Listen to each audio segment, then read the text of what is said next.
అందరూ నమస్కారం. నేను మీ కొమర్రాజు భరద్వాజ్ శర్మ. మనం ఇంతకుముందు క్లాస్లో సూర్యుడి గురించి వివరంగా తెలుసుకుందాం. ఇప్పుడు చంద్రుడి గురించి మనం వివరంగా తెలుసుకుందాం.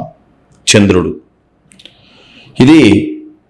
చంద్రుడు అనేది మనకి భూమి యొక్క సహజ ఉపగ్రహం, భూమికి చెందినటువంటి ఒక ఉపగ్రహం. ఇది మన సౌర వ్యవస్థలో భూమికి ఉన్నటువంటి అతిపెద్ద ఉపగ్రహంగా చెబుతూ ఉంటుంది. ఇది భూమి చుట్టూ తిరుగుతూ ఉంటుంది. మనము గ్రహం ఏదైతే భూమి ఉందో సూర్యుడి చుట్టూ తిరుగుతూ ఉంటుంది, కానీ చంద్రుడు మాత్రం మనకి భూమి చుట్టూగా పరిభ్రమణం చేస్తూ ఉంటాడు, భూమి చుట్టూ తిరుగుతుంది. మరియు మన గ్రహంపై గణనీయటువంటి ప్రభావాన్ని మనకి చూపుతూ ఉంటుంది, ముఖ్యంగా ఆటుపోట్లు మరియు సమయం. చంద్రుడు భూమి చుట్టూ తిరిగి రావడానికి దాదాపు 27 రోజులు సమయం పడుతూ ఉంటుంది. మరియు భూమి చుట్టూ తిరిగే వేగంతో తిరుగుతున్నందున దాని ఒకవైపు ఎల్లప్పుడూ మనకి కనిపిస్తూనే ఉంటుంది. అంటే మనకి ఎప్పుడు కూడా చంద్రుడు కనిపిస్తూనే ఉంటాడు. ఎగ్జాంపుల్ చెప్పాలంటే, నిర్మలమైన ఆకాశంలో ఉన్నప్పుడు, అంటే మనము చలికాలంలో ఉన్నప్పుడు మధ్యాహ్నం సమయంలో కూడా మనకి చంద్రుడు కనిపిస్తూ ఉంటాడు. కాబట్టి ప్రత్యక్షంగా మనకి ఎప్పుడూ కనిపించే గ్రహం చంద్రుడు. అంటే మనకి ఉపగ్రహం కాబట్టి మనకి ఎప్పుడూ కనిపిస్తూ ఉంటుందన్నమాట. చంద్రుడు భూమి యొక్క పావు వంతు కంటే కొంచెం ఎక్కువ మరియు భూమి మధ్యరేఖ చుట్టూ 10,917 కిలోమీటర్ల చుట్టుకొలతో ఉంటుంది అన్నమాట. అంటే భూమి కంటే కొద్దిగా పావు వంతు కొద్దిగా ఎక్కువ ఉంటుంది. భూమధ్యరేఖ చుట్టూ 10,917 కిలోమీటర్ల చుట్టుకొలతలతో ఉంటుందన్నమాట. చంద్రుడు భూమి యొక్క ఉపగ్రహం కాబట్టి ఇది ఒక గ్రహం కాదు. జ్యోతిష్ శాస్త్రంలో చంద్రుడు గ్రహం కాదు, ఉపగ్రహం. జాతకంలో చంద్రుడు గ్రహం కాబట్టి జ్యోతిషం వేరు, జాతకం వేరుగా మనము చెప్తూ ఉన్నాం. చంద్రుడు భూమిపైన ఆటుపోట్ల మీద ప్రభావితం చేస్తూ ఉంటాడు. మరియు దాని యొక్క గురుత్వాకర్షణ శక్తి భూమిపై సమయాన్ని కూడా మనకి ప్రభావితం చేస్తూ ఉంటుంది. అందుకే మనకి ఉదయం, సాయంత్రం ఈ విధంగా ఏర్పడటానికి ముఖ్యమైన కారణము గురుత్వాకర్షణ శక్తి, అదేవిధంగా గ్రహం యొక్క ట్రాన్సిట్లు. చంద్రుడు భూమికి టైటిల్ లాగా చేయబడ్డాడు, అంటే లాక్ అయిపోయి కూర్చున్నాడు. అంటే ఒకవైపు ఎల్లప్పుడూ భూమి వైపు ఉంటుంది. చంద్రుడు సూర్యుడి కాంతి ప్రతిబింబించడం ద్వారా మనకు కనిపిస్తూ ఉంటాడు.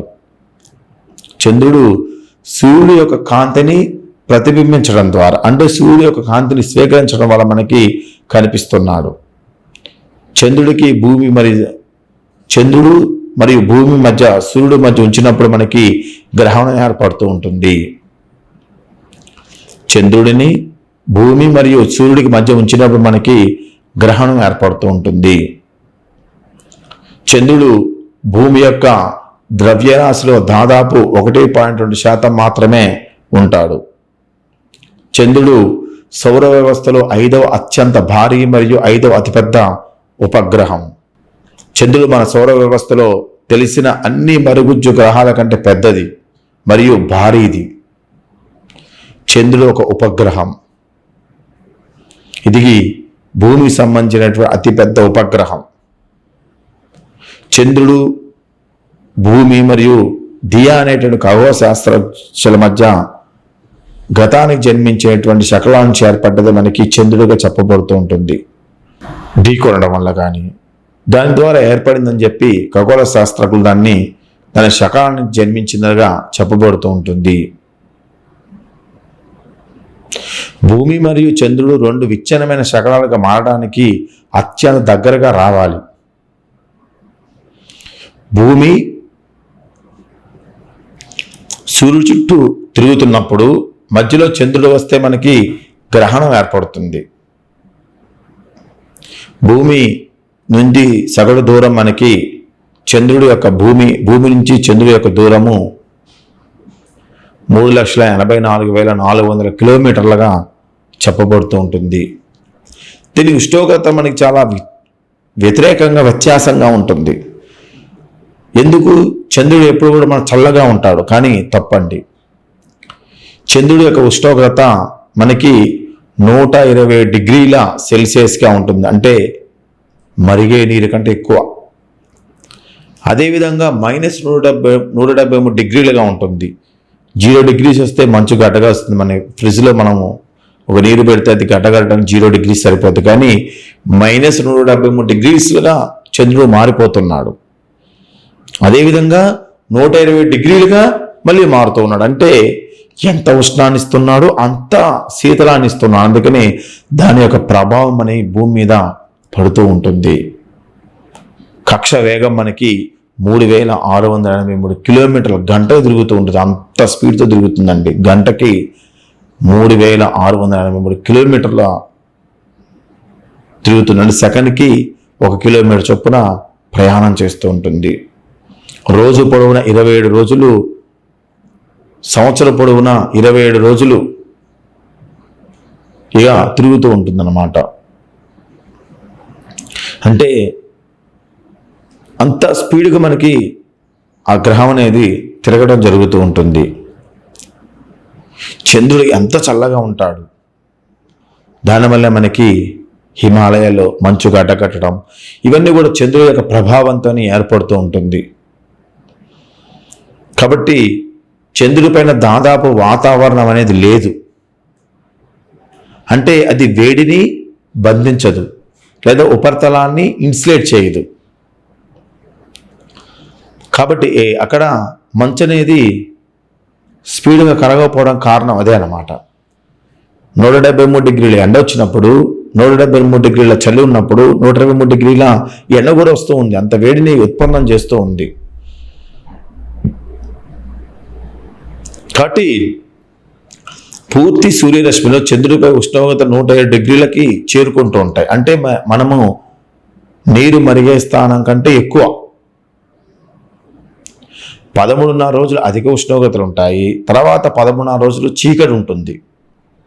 అందుకనే ఏదైనా మనము ఒక వస్తువుని మనం ఉపగ్రహాన్ని పైకి పంపించినప్పుడు 13.5 రోజుల పాటు అది పనిచేసి 13 రోజుల తర్వాత పనిచేయదు.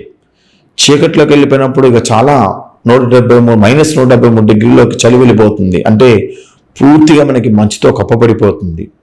కాబట్టి ఆ యొక్క వస్తువులు అక్కడ పనిచేయవు ఇంకా. కాబట్టి 13 రోజుల కంటే అక్కడ ఎక్కువ ఉండకూడదు. వెంటనే తిరిగి వచ్చేస్తూ ఉంటాడు. ఇదంతా కూడా మనకి జ్యోతిష్ శాస్త్రం, ఖగోళ శాస్త్రం మీద బేస్ అయి ఉంటుంది. సూర్యుడు అస్తమించిన తర్వాత అక్కడ 173 డిగ్రీలకి చేరిపోతూ ఉంటుంది. చలి అనేది పడిపోతూ ఉంటుంది. ఈ విధంగా మనకి గ్రహం అనేది ఆధారపడి బేస్ అయి ఉంటుంది. కాబట్టి చంద్రుడి గురించి మనకు చాలా విషయాలు ఇప్పుడు తెలిసినాయి. ఇంకా తెలియాల్సి నాకు తెలియదు, మీకు ఇంకా తెలిసి ఉండొచ్చు. కాబట్టి ఒకసారి మీరు గూగుల్లోకి వెళ్ళి చంద్రుడి గురించి వివరంగా తెలుసుకోండి. మనకి ఖగోళ శాస్త్రంలో, జ్యోతిష్యంలో బేస్ చంద్రుడే. కాబట్టి చంద్రుడి గురించి వివరంగా తెలుసుకోవాలని మీరు కూడా ప్రయత్నం చేయండి. నాకు తెలిసిన విషయాన్ని మీకు తెలియజేశాను. కాబట్టి మిగతా విషయాలు కూడా మీరు కొన్ని విషయాలు మీరు కూడా తెలుసుకొని రాసుకున్నట్టయితే మంచి జ్యోతిష్కులుగా మనం మారడానికి అవకాశం ఎక్కువగా ఉంటుంది. ఇది జ్యోతిష్యం గురించి మొదటి గ్రహం భూమి, చంద్రుడి గురించి మనం తెలుసుకోవడం. సూర్యుడి గురించి తెలుసుకున్నాం, భూమి గురించి, చంద్రుడి గురించి తెలుసుకున్నాం, మన సూర్యుడి గురించి తెలుసుకున్నాం. తర్వాత గ్రహము అంగారకుడు కుజుడు. మరి కుజగ్రహం ఏంటి, కుజగ్రహము మానవ శరీరంపై ఏ విధంగా ప్రభావితం చూపిస్తున్న విషయాలు మొత్తం కూడా తదుపరి క్లాసులో వివరంగా తెలియజేస్తాను. అందరూ లైక్ చేయండి, షేర్ చేయండి, సబ్స్క్రైబ్ అవ్వండి. మళ్ళీ చెప్తున్నాను, దయచేసి మీరు లైక్ని కింద కామెంట్ మాత్రం ఖచ్చితంగా తెలియజేయవలసిందిగా కోరుతున్నాను. మీరు ఎవరైనా కొత్త క్లాస్లో జాయిన్ కావాలనుకున్నట్టు కింద కామెంట్ బాక్స్లో మీకు లింక్ ఉంటుంది. కామెంట్ బాక్స్లో మీ లింక్ క్లిక్ చేసినట్టయితే మీరు ఈ యొక్క క్లాసులోకి రావడం అనేది జరుగుతూ ఉంటుంది. మీరు అక్కడ కూడా వాట్సాప్ గ్రూప్లో కూడా కామెంట్ చేసినట్టయితే అవన్నీ కూడా సబ్జెక్ట్ మళ్ళీ వివరంగా నేను ఒకరోజు మళ్ళీ సందేహాలుగా మీకు లైవ్లో చెప్పడం అనేది జరుగుతూ ఉంటుంది. అందరూ లైక్ చేయండి, షేర్ చేయండి, సబ్స్క్రైబ్ అవ్వండి, కామెంట్ ఖచ్చితంగా తెలియజేయండి. మీ కొమరత్ భరద్వాజ్ శర్మ.